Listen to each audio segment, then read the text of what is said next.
Welcome to the Dan Casper Show podcast, your chance to catch the full show anytime, anywhere. If you missed it live on the radio, no worries. We've got you covered with all the sports talk, opinions, interviews, and conversations from the show. From the Packers to the Brewers to the biggest stories in sports and around Wisconsin, it's all right here. This is the Dan Casper Show podcast. Second hour, kicking off on this opening day of March 26th. Thanks for hanging out with us, wherever you're listening to us from. Send us your baseball predictions. How many wins for the Brewers? What's your World Series prediction? Do you got the Brewers making the postseason? We've got digital on there saying 90 wins, team MVP, Terang. World Series, I might change it from what I do in my podcast, Yankees versus Phillies. So send over yours. I don't know how this works, but we've got two texters, and they both signed it Steve from Eau Claire, or they began it Steve from Eau Claire. So I don't know if you two know each other or not, but one says Steve from Eau Claire. I'm going with 91 wins. Bryce Terang, team MVP. Brewers win the World Series over the Mariners. The other, Steve from Eau Claire, earlier had said, poll question, who throws out the better first pitch, Jordan Love or the speed scare? I'll go Love, the quarterback, I hope right? it's Love. Yeah, got to go with the quarterback, right? So, but, got Jordan Stoltz and Jordan Love going out there throwing the first pitch. So that'll be pretty cool and a nice treat for everybody who's going to be at the game, too, for opening day. So, but, yeah, I would hope it's Love. If not, dude, what are we doing here? And that's going to be like can you imagine if it's like a bad pitch and everybody's going to freak out and say that's why he's a bad quarterback? You know it's going to happen.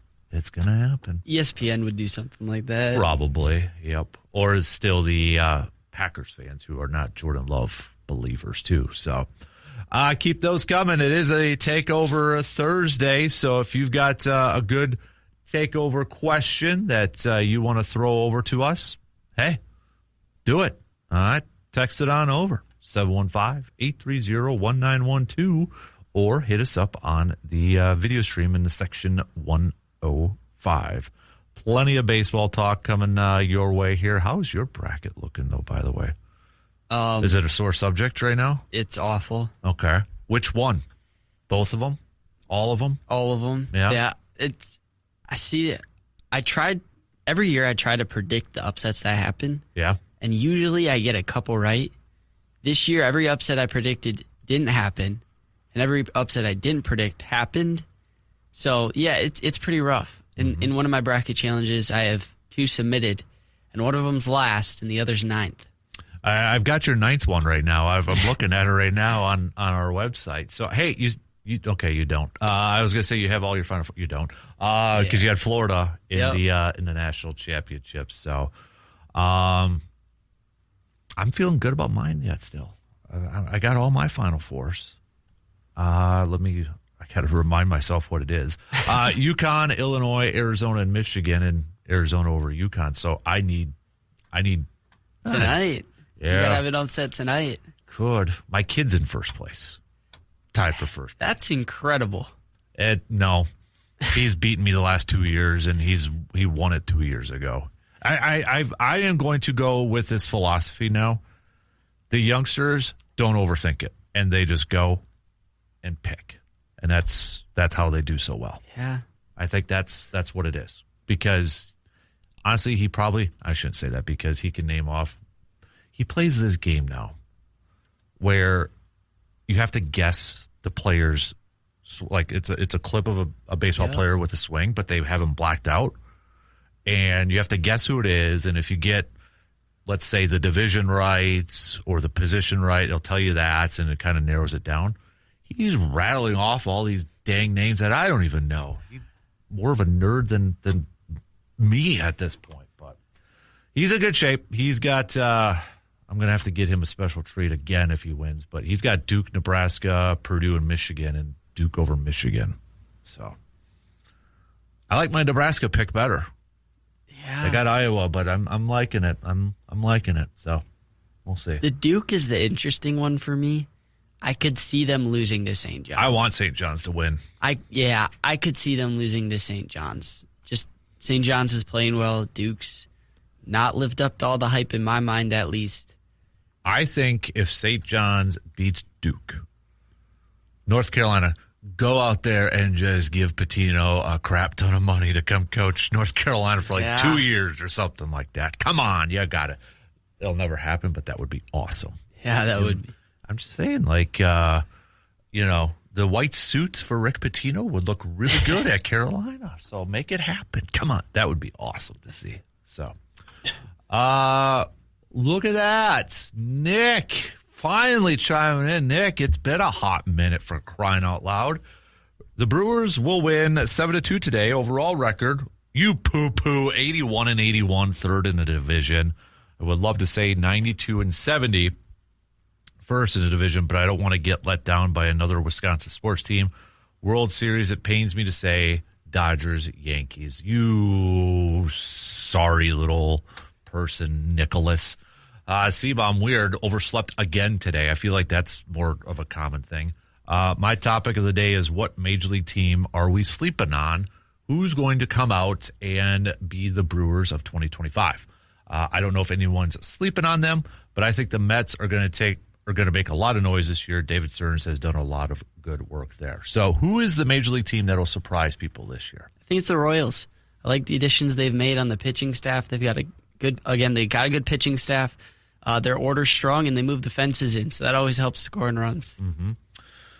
Royals are good. I'm a big Bobby Witt Jr. fan. I like Bobby Witt Jr. a lot. I like Perez, their catcher as Salvador well. Perez, yep. There's some talk about the A's this year with their younger talent and such. So, I mean, there's that. I kind of want it to happen.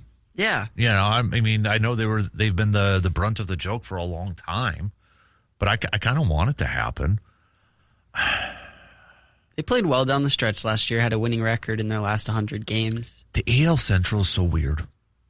Like, it should be the Tigers, but I feel like they're going to be a team that's not going to play up to the expectations.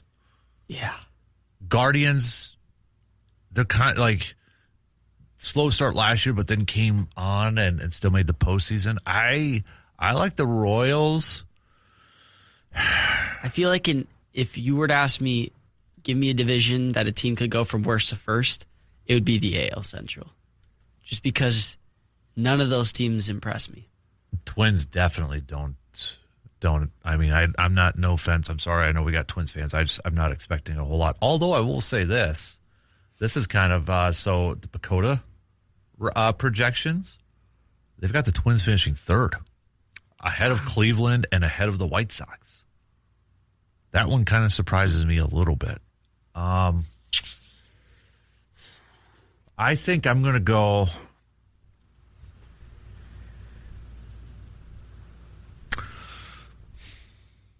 Yeah, I'm probably going Royals. I think I mean, there's just, I think it's easier to pick the team that a lot of people are high on, but are not going to perform well this year. Yeah. And I mean, there's a few we could go here. What, do you have one off the top of your head? That's performing. That a lot of people think are going to be a playoff team or perform really well and not live up to those. I mentioned Detroit on there. I kind of feel like that's Detroit. I'm kind of going the Texas Rangers route because you look at a lot of projections. They got them like 85 wins and such. This one surprises me. I'm looking at the Pacoda ones. They got the Padres finishing fourth in their division. Really? Dodgers, of course, Giants, Diamondbacks, and then the Padres. Well, I'll give you the Giants, I guess, after a 7-0 loss. And to be fair, they've got the Giants 81.5 wins, Diamondbacks 80.6, and the Padres 80.5. So it's close, but still, it's, yeah.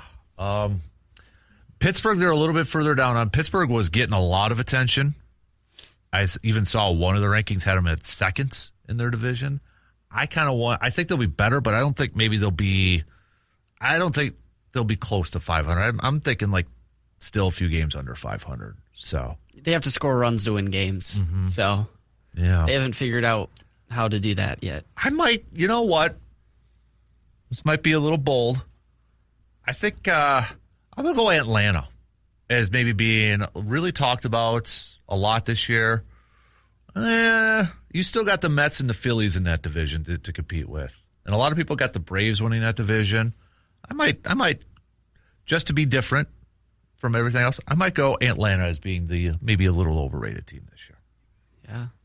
Just because I think that division is the Mets are still there and the Phillies are still there. So a lot of these divisions, I don't think anybody's maybe of the AL East caliber. Maybe the NL West, though, too. But, I mean, a lot of these divisions are just going to beat up on each other. Mm-hmm. So, will the Dodgers hit 100 wins this year? I'm going to say no. Yeah, I'm going to say no, too. I'm going to say no. Yep. I'd say 98, 99, somewhere around there, but I'm going to say no. It's like they'll rest their starters in the regular season just to get them ready for the postseason. Yeah. So they don't care about regular season. They coast through it. They're like the Spurs back in the day with Duncan and Ginobili and Tony Parker and that. So, but no, I'm just kind of looking at some of this stuff. I think this is, if AL East might be top to bottom the best division in baseball, or at least right now on paper. I mean, if this tells you, again, Pacoda projections has every team in the AL East with a winning record. Toronto 88.4, the Yankees 87.8, Boston 83.6, Baltimore 83, Tampa Bay 82.7. That's unreal. Yeah. And I would have kind of, Baltimore to me is going to be an interesting one. I know a lot of people are high in Baltimore. I think that division is going to be tough for them to get to the postseason. Their pitching staff isn't what it was when they won their 100 games. So I think they may struggle in that division just because it's so good. Yeah. I think Houston. I don't know if I like Houston winning 85 games this year. That one's a little off to me too, but I don't know. Yeah, I guess that's a long way to answer C-Bomb's question. The team that I think might surprise maybe a little more is probably the Royals, because I feel like people focusing on Detroit a lot for that one. And I'm going to go Atlanta as my team that won't be as good as people think. So that's what I got. All right, keep those coming. All right, hit us up. More Brewers predictions. C-Bomb, what's your Brewers prediction? All right, what do you got? How many wins? Going to the playoffs? What do you got? Keep those coming. We got to take a quick break, but we'll be back after these few words. Tax season is here, and what are you going to do with that refund check? Maybe invest it into your home. Upgrade your home with some beautiful new floors from Carpet City Flooring Center in Eau Claire. Whether you are dreaming about warm, comfortable carpet or maybe some durable luxury vinyl planks like the innovative Rigid Max flooring, they've got it all. And if you're not quite sure what would work the best or fit within your budget and such, the entire team there at Carpet City Flooring Center can help you figure it out. Your tax return can go a long ways towards transforming the look and feel of your home. And at Carpet City Flooring Center, you'll find expert guidance, professional installation, and flooring options for every budget. Don't let that refund disappear on little things that you won't remember next month. Put it towards something that you'll see and enjoy every single day. Stop on in to Carpet City Flooring Center in Eau Claire and turn your tax return into a home upgrade that you will love for years to come. Coming up in about 10 minutes, we'll talk with Milwaukee Brewers reporter Hunter Baumgardt. He'll be joining us with right before opening day, before he heads over to the stadium and such. So, Hunter, appreciate him taking a few minutes and chatting some Brewers with us here this morning. So, but yeah, all right. Sorry, I got sidetracked there for a little bit, but a few more predictions here. C-Bomb's got Brewers 89 wins. Wild card will end in the divisional round against the Mets or Dodgers. I hope I'm wrong and we win the whole dang thing. It seems like a majority of the predictions have them around 88, 89 wins, 87 wins, 90 wins, somewhere. Yeah, that's kind of the range. I'd say 88 to 90, 91, and then such here for the Brewers. So, Tim's got 89, Ben's got 88, Mark's got 90, Josh has 87, another Steve, has 88, John has 89, And Chris has 89 as well. Another texter just came in. Got 79 wins off year for the Crew. Cubbies run away with the division. So must be a Cubs fan. But all right, hey, keep them coming. All right, keep all those picks coming. So we'll have some more Brewers talk coming up here in just a little bit. Will the White Sox lose 100 games for the fourth year in a row? I'm going to say no. I'd say like low 90s maybe. Yeah. I'm going to say low 90s. But it'll be talked about. I don't even know if they're going to be... Okay, so you got the Pagoda. Are they going to... They don't even have them as the worst team if you look at it. They got Colorado losing 103 games. Yeah, St. Louis 95. The Angels losing 97. Yep. Washington at 95 as well. Mm-hmm. Rockies make sense. But that's really weird to see the Cardinals projected at 67 wins and 95 losses. I might still bet the over on that just because it's still the Cardinals, and I've been burned too many times by doubting the Cardinals and overlooking the Cardinals. So I can't do that. They'll win a series against the Brewers. Every year it seems like they do. Mm-hmm. Or they'll be a really, really, really tough out for the Brewers too. So, but all right, keep them coming. So we've got Hunter coming up here in just a couple of minutes. So let's tell you what, we'll take, because we got to take a quick break so we can get to Hunter here. It's bottom of the hour break here, so we're just doing that a little bit earlier so we can just get to Hunter. But continue to send us your Brewers predictions and such. Also, it's a takeover Thursday, so. What else do you have for a topic? This is your day to act as a producer. If you have any questions for Jake Boakes, he'll be joining us in about an hour, hunting, fishing related. Please send those on over for our Tailgate Outdoors. Also, it is an ASAP Used Auto Parts, Conrad's Auto Salvage. Enough is enough. What's the sports story? What's the sports take? What's the sports thoughts that's kind of being out there that you're just like, enough is enough. I can't stand this. They got to stop doing this. Stop talking about this. What is it? All right, I got one, but we'll save it for a little bit later on. We'll take a quick break, and we'll talk with Hunter, talk some more Brewers coming up after these quick words. When it comes to fresh, convenient, and delicious, Hy-Vee in Eau Claire has got you covered. From farm fresh produce and premium meats to bakery favorites and ready-to-go meals, everything you need is under one roof. Planning some dinner tonight or maybe grabbing lunch on the run, stocking up for the week, especially with spring break next week for the Eau Claire School District.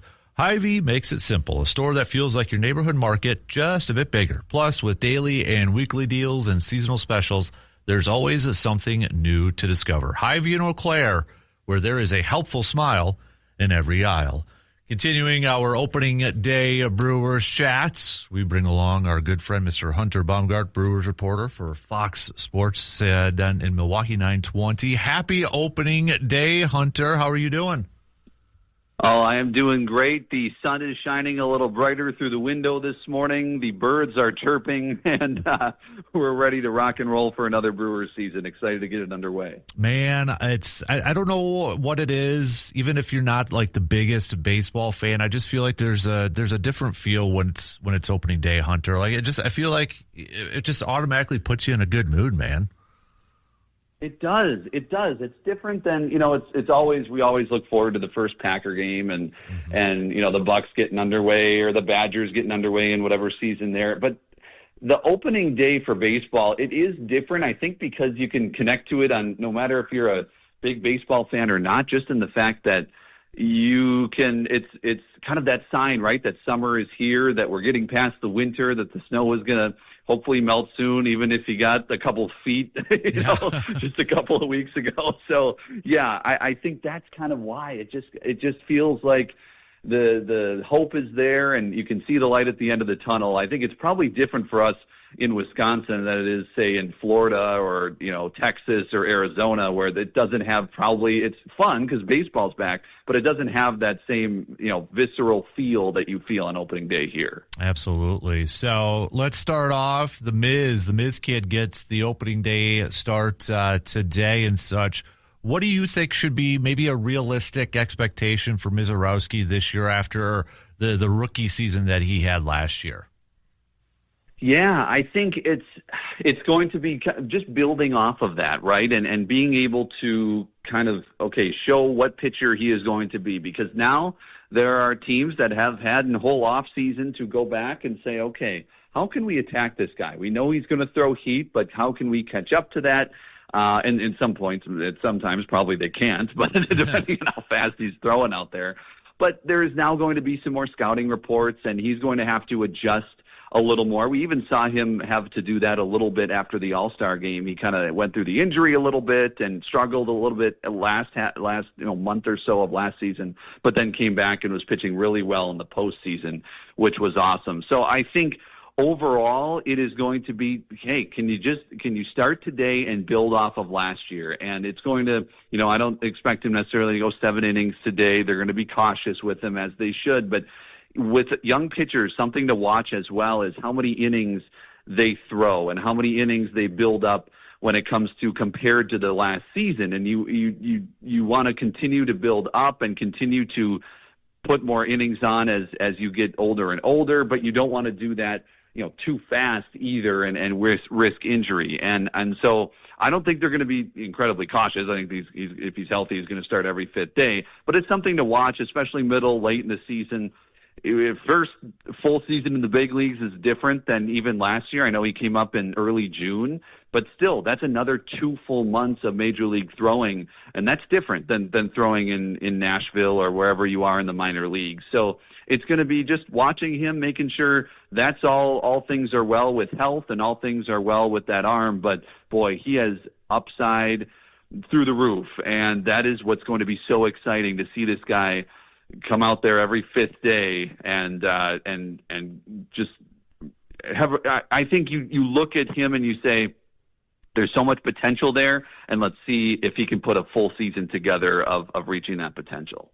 Staying with the pitching, what were your thoughts on what we saw from Harrison and Sproat, the newcomers for this year? Yeah, I think this starting rotation has a chance to be really, really good. However, they are very inexperienced, except for Brandon Woodruff. So that's the one thing, if I were to say, okay, what makes me most nervous about this team coming into this season, I think that would be it, the inexperience in the starting rotation. However, on the flip side of that, it's not like they've got guys who, were not successful in the minors and just had to throw a rotation together. No, these guys have incredible upside, really high talent levels. Will they reach that this year? I don't necessarily know, but they showed signs of it for sure over spring training. Kyle Harrison had 20 Ks to lead the team in strikeouts in spring training. I know you look at the ERA as well, and it's hard to exactly look at spring training numbers and know what to make of them. But I look at their last outings just a couple of days ago in that last exhibition game against the Reds, where they combined for 8 1/3. Sproat and Harrison went 8 1/3, gave up just 1 earned run, 10 strikeouts, 3 walks.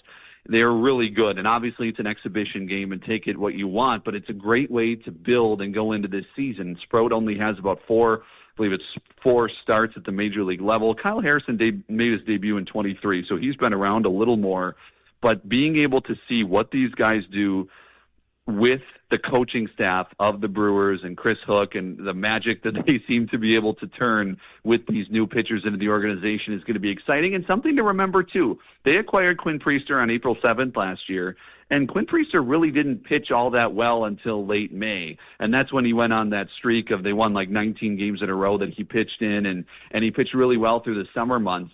But Pat Murphy admitted, during when he was, after, say, I don't know if we were talking to him in June or something, but he was kind of like, I didn't necessarily know what we had in Quinn Priester. He didn't love what he saw in one of his first outings in Colorado, and then he struggled against the Cubs in early May, and it's kind of like, what's this guy going to be? So I tell that story just because with Sproat and Harrison, that could be the case early on in the season. There could be some struggles. There could be some bumps in the road, especially maybe with a guy like Sproat who has less major league experience. But once they get their footing, and as Pat Murphy said to us the other day, he's like, once these guys really start to believe in themselves and believe they can do it, the sky's the limit. And I think that is going to be big, and that you can only do that by pitching in the major leagues and having some success there, which I think they will. We're talking with Hunter Baumgardt, Brewers reporter for Fox Sports 920. Looking at Jackson Chourio, obviously still young, 22 years old, but he's entering his third season now at the major league level, coming off the World Baseball Classic. Is it fair to say that, everybody still talks about he's a future star, he's going to be a star in this league. Is it fair to say that we need to, or we want to see another step for Jackson Chourio this year? I think so. I think this is, third year in the major league level, like you said. I think this is where you start to see him hopefully turn that corner into what we all think he can be, and that's a superstar. You start to come into your own. You really start to, you kind of see it from him, right? I think one of the things to watch this year is the on-base percentage. It wasn't great last year, and he also missed a month due to injury last year, so health is going to be important too. But the on-base percentage, he swings a lot. He's very aggressive, which can help because when that guy barrels up a baseball, it's going to go really far.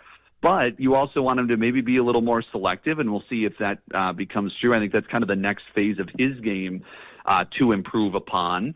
So we will see if that kind of becomes the case this year. But when you look at a superstar trajectory, if he is going to be on that trajectory and on that path that we all think he can be, this is a significant step. Now, is it going to be necessarily like a 30-30 season or, depending on I don't know, but I think his home runs go up. I think especially if he stays healthy, his home runs go up. Runs, driven in can go up, even the stolen bases. I think this team is overall going to steal more bases this year.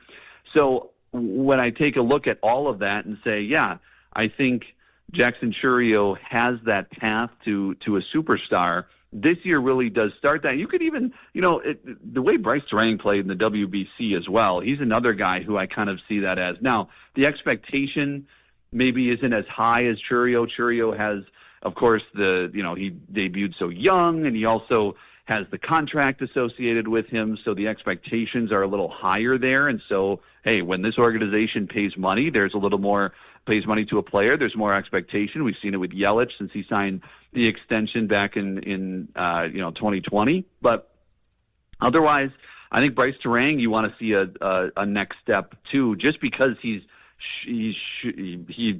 showed so much capability late last season, especially with the power, and then this spring in the WBC, he could take a step too. Stayed with the offensive side, the way Jake Bauers played in spring training, Hunter, I mean, how do you keep that bat out of the lineup? Is it possible that we maybe see Bauers getting some time in left field, and when you factor in Garrett Mitchell offensively, maybe had a little bit of a poorer spring? I think so. I think, that was unbelievable what Jake Bauers did in spring training. 462, 7 home runs. He walked more than he struck out, and I think that is a really, really interesting stat, and may even be more important than the home runs. It's great that he has power, and he hit one the other day in the exhibition game against the Reds too.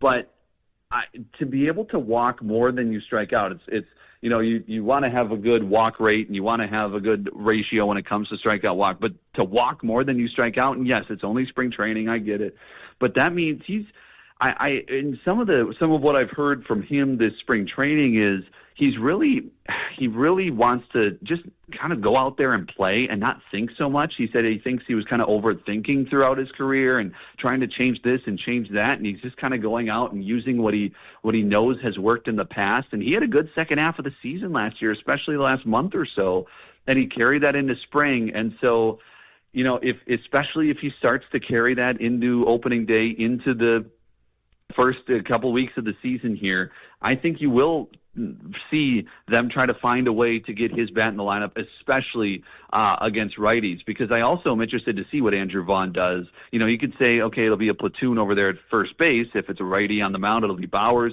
and if it's a lefty on the mound, it'll be Andrew Vaughn. But I want to see Andrew Vaughn maybe even get more consistent playing time, just because I want to see if he can do what he did in the second half for maybe a full season. Maybe not to that level, but at least hopefully close. Maybe even 3/4 of that would be great. So then how do you get Bowers in the lineup?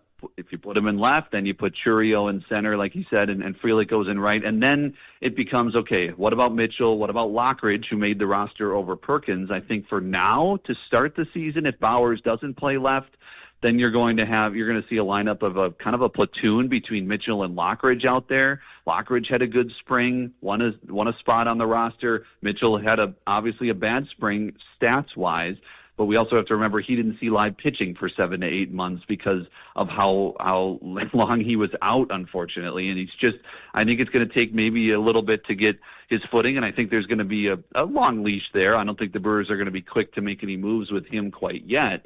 But if they're struggling and you need a bat in that lineup, it's going to be hard to keep Jake Bowers out of it.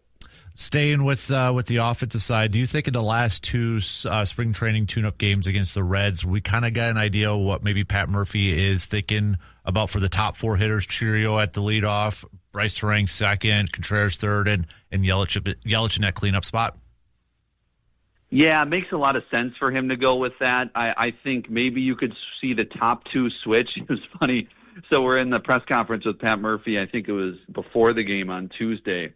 And Adam McKelvey of MLB.com said, have you determined your lineup yet for opening day? And he's like, no. And he's like, oh, now you want to know the lineup? You wanted me to know the opening day starter. Now you want to know the lineup? And he always jokes with us and stuff like that. But then he goes, well, what do you guys think? Who should bat leadoff? What should the letter be of their that starts their last name? And so then he had all of us either, and the obvious was either C or T, Churio or Terang. And we all went around, and I think more people said Churio, but also some were saying Terang.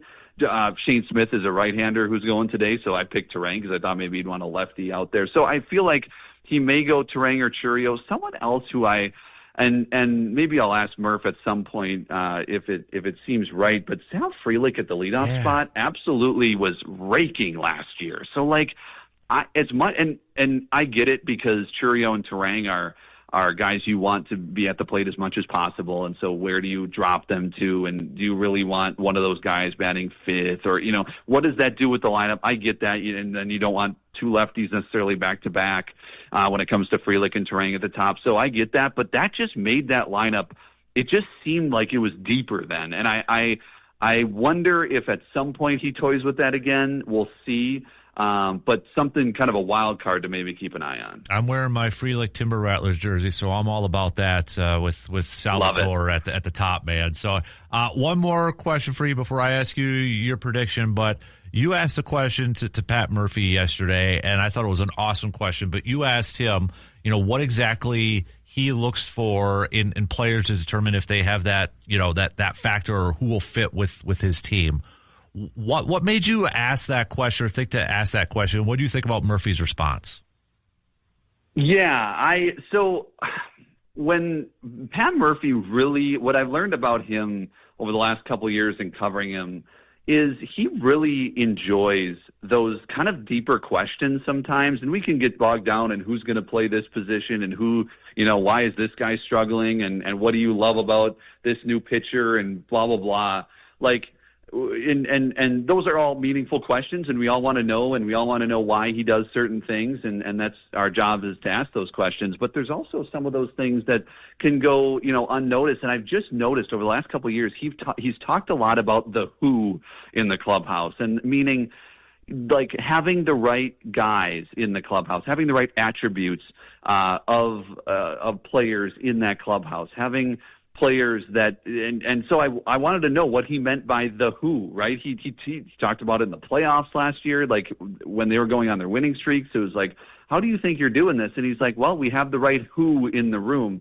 And so I was like, well, I'm kind of curious what that who is. When you look at a player and you say, that guy has the right who, and a lot of the answer was about not making it about yourself and being aware of others and knowing how to be in a baseball clubhouse. And these are things that aren't these aren't quantifiable. You can't go out and say what were the stats on his clubhouse culture last year, right? But you can see why this team has been successful and has won 2 division titles under this guy. And you can't argue with the success that Craig had, and Craig Counsell, I think, had some of this as well. But Pat Murphy really puts it in that way of, we want the right guys who have the right who in that clubhouse.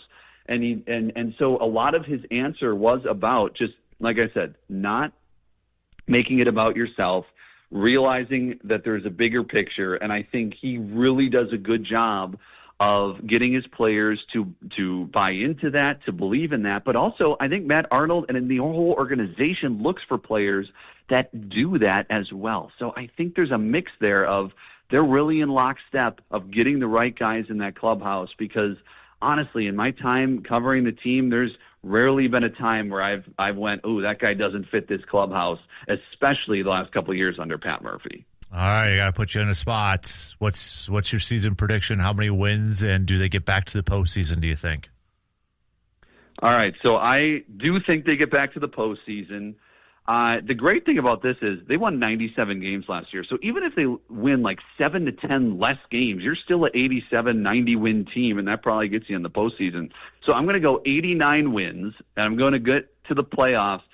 Maybe this year the division goes to the Cubs, just because I feel like at some point they're going to have to probably win this division with the talent they have, and probably under Craig Counsell. I would think they're going to get one at some point. Maybe this is the year. But, boy, I think it's going to be back and forth. It could go either way. But I do think they get in the postseason, whether it be wild card or division, 89 wins. And then who knows what can happen in the postseason. You got great experience last year. If you're looking to take the next step, right, you hadn't won a playoff series. You won a playoff series. Now you got to the NLCS. The logical next step is that World Series, that pennant. So let's see if that happens this year. That's what I'll go 89 wins and getting back to the postseason. Hunter, hey, also, I know it was announced this morning, but congrats on the 2 new shows, baseball pregame show, Milwaukee baseball tonight, dude. There's nobody better. Well deserved. Congrats on the 2 new programs. And hey, thank you so much for joining us this morning. Best of luck, and I can't wait to talk to you more throughout the baseball season, man.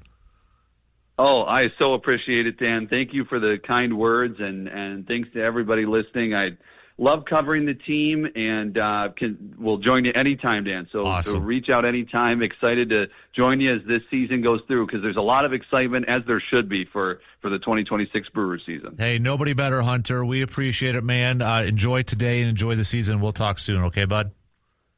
You bet. Thanks, Dan. You got it. There you go. Hunter Baumgardt, again, Brewers reporter for Fox Sports Wisconsin. Big thanks for him, as always, for joining us here this morning. Hey, let's take a quick break as we approach halftime. We'll be right back after these few words. Pain does not have to slow you down, and at Chippewa Valley Orthopedics and Sports Medicine, their experienced team is focused on getting you back to doing what you love, whether that's competing on the field or staying active or simply moving without discomfort. From joint pain and sports injuries to advanced surgical and non-surgical treatments, they provide personalized care designed around you. Local experts, advanced techniques, real results. If pain is holding you back, take the next step towards recovery. Chippewa Valley Orthopedics and Sports Medicine, helping you move better every single day. Big thanks again to Hunter for hopping on this morning before he's probably heading off to the ballpark here to cover opening day for the Brew Crew. Good stuff, as always, from Hunter, so we appreciate it every time he hops on. So if you do have any questions, final call here for Jake, our DNR Warden buddy, coming up at the bottom of the hour at 8:30. So please text those on over at 715-830-1912. We are continuing to take your Brewers predictions. How many wins? Do they get to the postseason? What is your World Series prediction?